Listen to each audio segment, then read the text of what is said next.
New toy. New toy.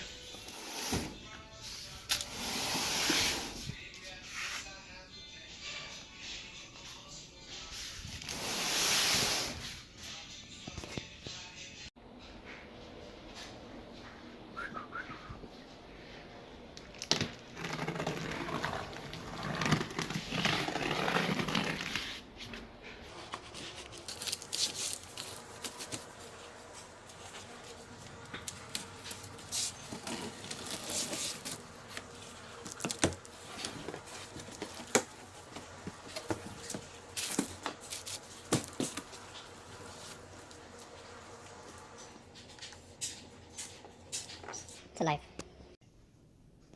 So this ain't gonna be a full-on review of the table saw or a full-on assembly and everything. I'm just gonna assemble it on my own. If I do run across any obstacles, and I'll probably end up recording that and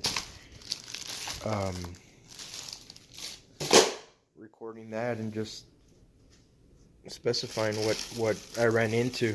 My issue might not be someone else's issue, maybe just mine, and vice versa. But some tires. We'll find out what this is in a bit. Tire.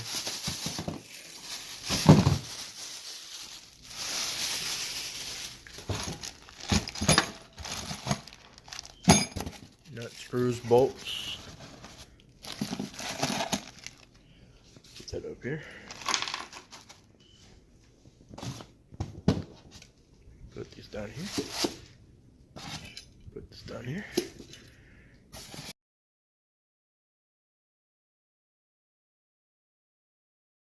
This right here is extension.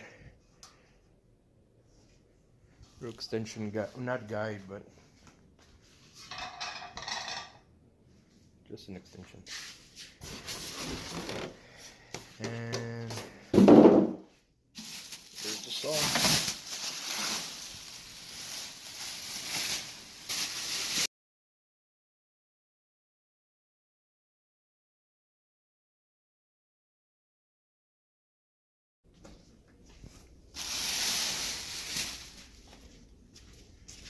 You got your miter gauge.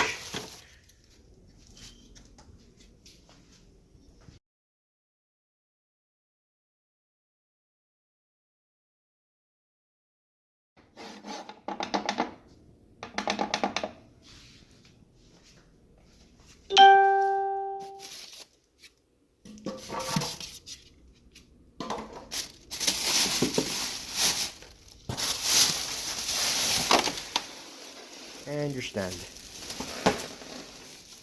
Looks pretty assembled. I guess I'll just put the tires and see what else, maybe the handles. So we'll go from there. That's the stand out of the box. That's how it comes assembled. Now I'm going to put the table saw on top, put whatever screws need to go in, put the tires. I think the tires go on this side. Also the support is going to go on this side, and then I think the handle goes on the other side. So we're going to go ahead and do that, and it's all pretty much self-explanatory. It's not that hard. This is going to be the handles. This is going to go in this end.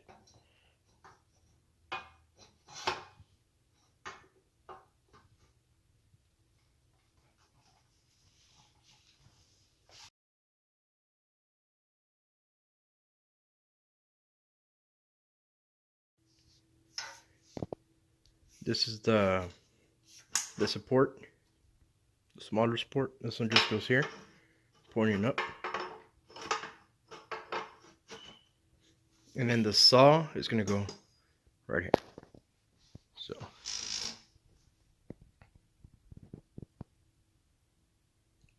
axle, pretty much it's going to go right there. So the only bolt that fits, that is long enough. So.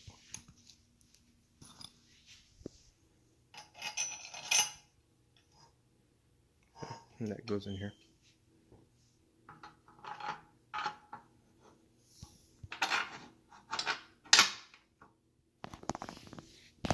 And you just screw it in. So the issue I've run into so far is this handle. I actually dinged it up already, but this one goes in. I just decided to leave that one. This one, for some reason, it's not aligning. It's probably a little crooked. It's not aligning, so I tried banging it in, but I'm just gonna leave it like that. I don't plan on moving it too much. It's still sturdy.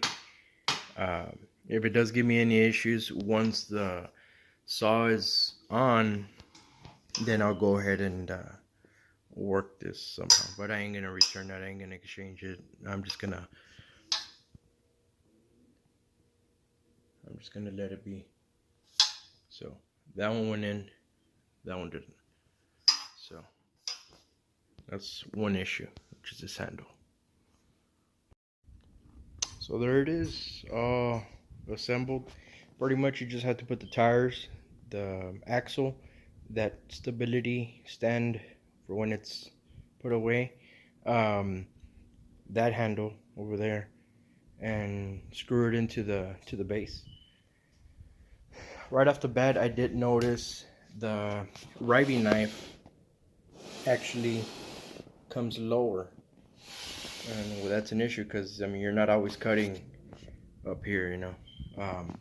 So you unlock that, take that off, raise your blade. Use this. Use that to raise your blade.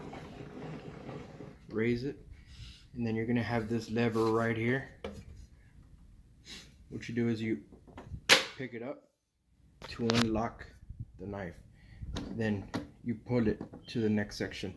So you can see now it's kind of aligned to the blade. So it does have those little holes right here, which, see those? So this hole right here would be and you hear it lock. You hear it. Once it's in that hole, just lock it in again. Bring it down. It's locked. And you're leveled, pretty much, for the size wood you'll be cutting. So you put that back, and then you lock it back in. That won't come out. See, now it's ready for smaller cuts. I used to have a rigid table saw, a mini, just like this one, but without the tires. And one thing I did notice on that one was the guide, you had to unlock it from up here and move it yourself. So it would do that number when you would bring it in. It would come crooked. So you always have to be making sure you measure in the front of the blade and in the back of the blade. So with this one, what really sold me on this one is you unlock it there. It's got this knob, and it's got a track. It's got a track where it's gonna move. So the fence moves straight. It moves just with everything. You twist, you know. So let's say you want to go to 3 inches. You go to 3, 3, lock it in with this lever, and it's set. Not gonna move. To 3 inches. I'll measure it right now just to confirm. So your measurement has to be from the side of the fence right here to the inside. And yes, the machine is unplugged. It's not even plugged in yet. It's measurement from here to the outside or inside, whatever you want to call it, but it's this inside tooth, the very, very, very, very edge right here is where you measure. So if I go in there, flush to the fence, to the edge of the tooth, that's pretty accurate to me. And then go to the front, flush to the fence, flush, and right there. That's pretty accurate. I mean, without having to move the fence and then measure the back and then tap it here and then tap it here and back and it moved. I didn't want to be dealing with that. It takes too much time sometimes, and you know. So like I said, this one you unlock from here, you move it with that lever back and forth. So let's go to 5. So you go to 5. Make sure it's on 5. It's on 5. You lock it in, and then go ahead and measure. Edge of the blade, edge of the fence, back of the blade, inside. Look at that. Edge. Now I'm gonna measure the front of the blade. So now I measure from the fence to the tooth. Look at that. That's what sold me on this machine. So, and you got your degrees down here. You lower the lever. And you go to whatever degree you want. I wouldn't really trust this guide here, just for the simple reason, when you go to 0, it's really not on there, right on it. So you can buy a digital gauge, or just, if you're not doing fine woodworking, then that shouldn't be a big issue. But yeah. That's it. And you hire that lever again to lock it in.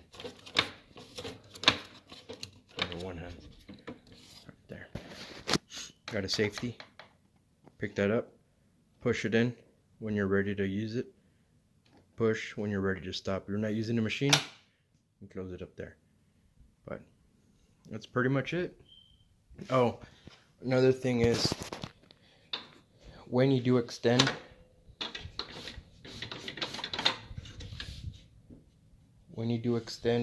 further,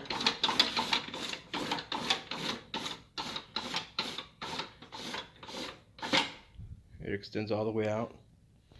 You do have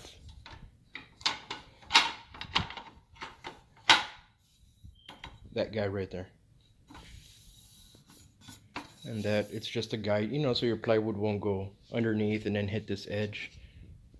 So you're cutting a big piece of plywood, you can go ahead and use that as a guide. You don't have to be clamping a piece of board down here with clamps and all.